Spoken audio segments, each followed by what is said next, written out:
we'll walk. Are we going to head down toward the beach? Yeah, I thought we'd just walk on down to the shore. So Rad Pike acquired this land. Actually, his brother Sumner put it together from about 5 parcels, and Rad used it for decades.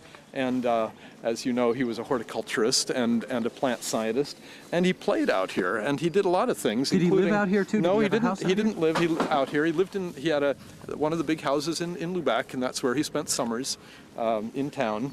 But he'd come out here. He planted apple trees. He grafted apple trees. He planted rhododendrons. He planted nut trees. I mean, there's a magnificent example of a tree that wouldn't grow here normally. I'm not absolutely certain yet what it is, but it's some sort of hickory or butternut or something. Well, we've got to figure out actually what's on the land because he didn't leave records, but he left the records and the evidence all around him.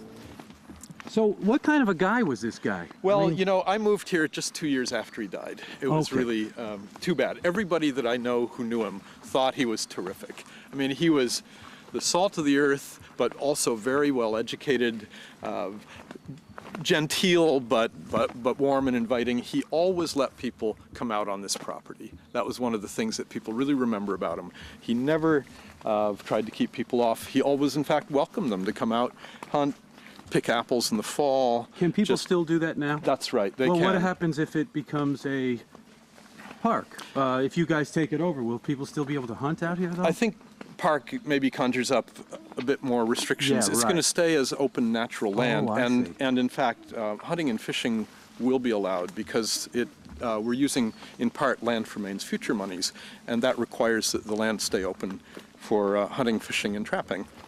Traditional outdoor pursuits that are really important to the people of this area. So we're really pleased that we'll be able to do that and keep this land open, and also for hiking and other low-impact daytime recreation.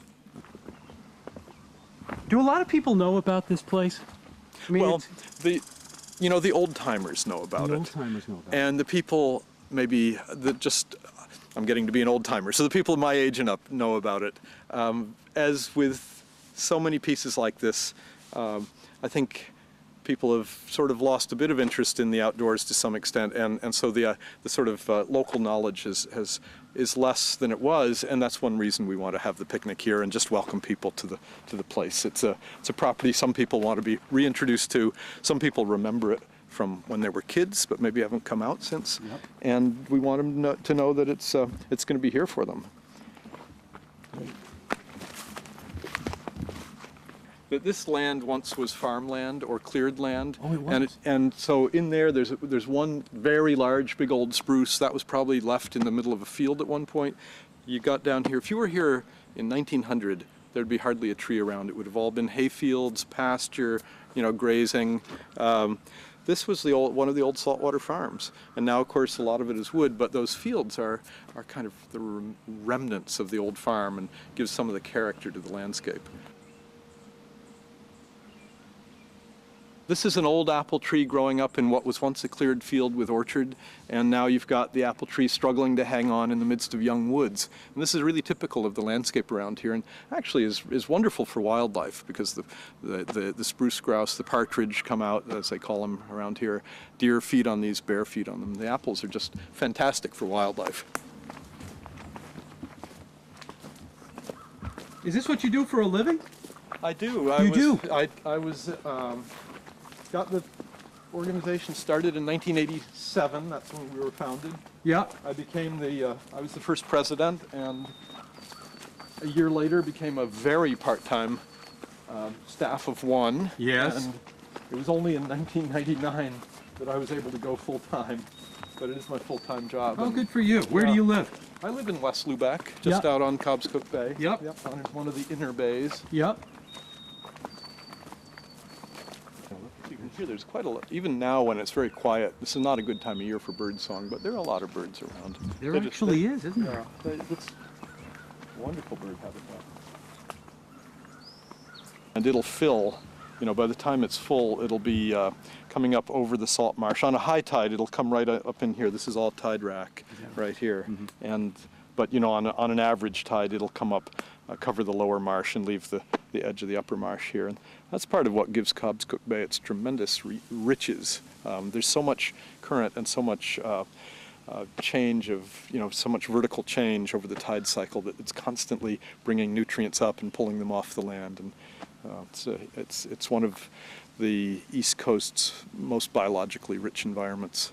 And you can see there's about 6 or 7 acres of marsh on this property, and it's part of what makes it really interesting. And also it's going to make it a great teaching site for adult education, elder hostel, local classes. The university, it was too far away for the University of New Hampshire to use it, but for local outdoor education, it's going to be wonderful.